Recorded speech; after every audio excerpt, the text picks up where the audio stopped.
महाजगी गुरु गोरखनाथ की इस पवित्र धरती को मैं सादर नमन करती हूँ। गुरु गोरखनाथ के बारे में कहा गया है कि आदि गुरु शंकराचार्य के बाद इतना प्रभावशाली और महिमापूर्ण महापुरुष भारतवर्ष में दोबारा नहीं हुआ है। गोरखपुर योग भूमि है। गुरु गोरखनाथ ने तो इस क्षेत्र को अक्षय आध्यात्मिक ऊर्जा से समृद्ध किया ही है। ये परमहंस जोगानंद की जन्मभूमि भी है। आप सभी भाई बहन ऐसे महान स्थानीय परंपराओं से जुड़े हुए हैं जिनका राष्ट्रीय महत्व है, जिनका पूरी मानवता पर प्रभाव है। ये प्रसन्नता की बात है कि श्री आदिनाथ, श्री वसेंद्रनाथ और श्री गोरखनाथ जी की परंपरा को आगे बढ़ाते हुए गोरखपुर से प्रसारित हुआ नाथ पंथ भारत के कोने कोने में तथा अन्य देशों में भी मानवता के कल्याण में सक्रिय है। तपस्या, साधना और अध्यात्म की ये धरती आत्मगौरव तथा राष्ट्र प्रेम की आधार भूमि भी है। 18वीं सदी के सन्यासी विद्रोह से लेकर के 1857 के स्वाधीनता संग्राम तक गोरखपुर एक नाथ पंथ की योगी जन कल्याण और स्वाधीनता संग्राम के सूत्रधार रहे हैं। इस धरती से बाबू बंधु सिंह और रामप्रसाद बिस्मिल जैसे बलिदानियों की गाथाएं जुड़ी है। गोरखपुर से जुड़ी ऐसे महान विभूतियों को मैं सादर प्रणाम करती हूँ, नमन करती हूँ। कल शाम को मुझे श्री गोरखनाथ जी मंदिर से मैं दर्शन करने का मौका मिला, पूजन करने का मौका मिला। तब वहाँ मुझे ओडिया भाषा में गीता प्रेस गोरखपुर द्वारा प्रकाशित शिव पुराण और भागवत की प्रतियां भेंट की गई है। वे पुस्तकें मेरे पास गोरखपुर की अमूल्य सौगात और स्मृति के रूप में सदैव संरक्षित होकर के रहेगा। मुझे ये जानकर बहुत प्रसन्नता हो रही है कि विगत कुछ वर्षों में गोरखपुर में इंफ्रास्ट्रक्चर का बहुत तेज गति से विकास हो रहा है। गोरखपुर इंडस्ट्रियल डेवलपमेंट अथॉरिटी यानी गीडा की गतिविधियों से बड़े पैमाने पर विस्तार हुआ है। यहाँ के टेराकोटा के कलात्मक उत्पादन देश विदेश में निरंतर और अधिक लोकप्रिय हो रही है। ऐसे अनेक उपलब्धियां से यहाँ के निवासियों में निश्चित ही नई ऊर्जा और आकांक्षाओं का संचार हो रहा है।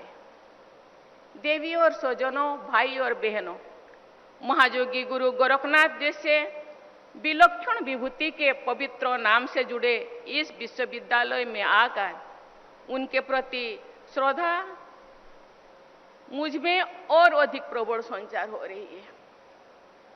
मैं महाजोगी गुरु गोरखनाथ जी की पावन स्मृति को सादर नमन करती हूँ। ये विश्वविद्यालय हमारी समृद्ध प्राचीन परंपराओं का नवनिर्मित तथा प्रभावशाली आधुनिक केंद्र है। इस विश्वविद्यालय का लोकार्पण करके मुझे बहुत प्रसन्नता हो रही है। ये लोकार्पण उत्तर प्रदेश ही नहीं अपितु पूरे देश में मेडिकल एजुकेशन और चिकित्सा सेवा के विकास में एक मील का पत्थर साबित होगा। मुझे ये जानकर खुशी हो रही है कि यहाँ उच्च स्तरीय सुविधाओं का निर्माण किया गया है। इन सुविधाओं का लाभ बड़ी संख्या में जनसामान्य को सुलभ होने लगा है।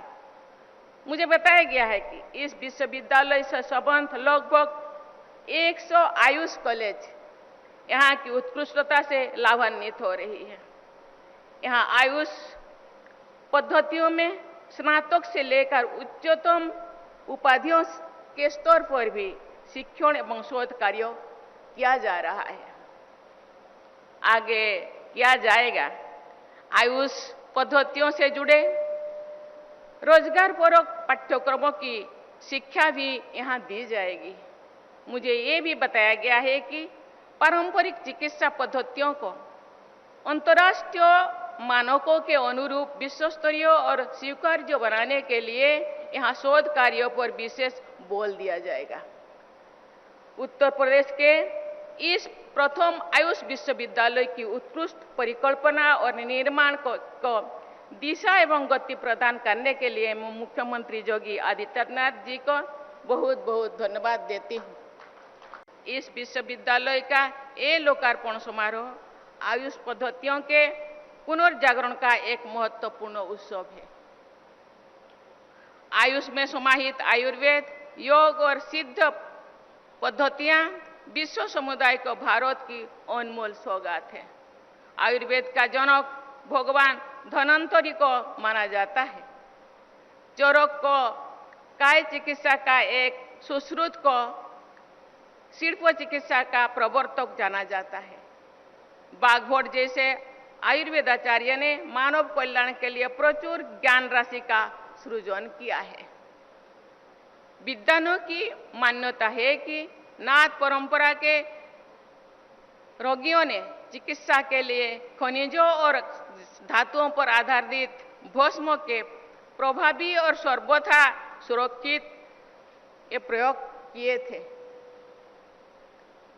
हठ योग की प्रतिष्ठा करके महायोगी गोरखनाथ ने राष्ट्र के समग्र पुनर्जागरण को कार्य किया है। उसका प्रभाव अद्वितीय भी है।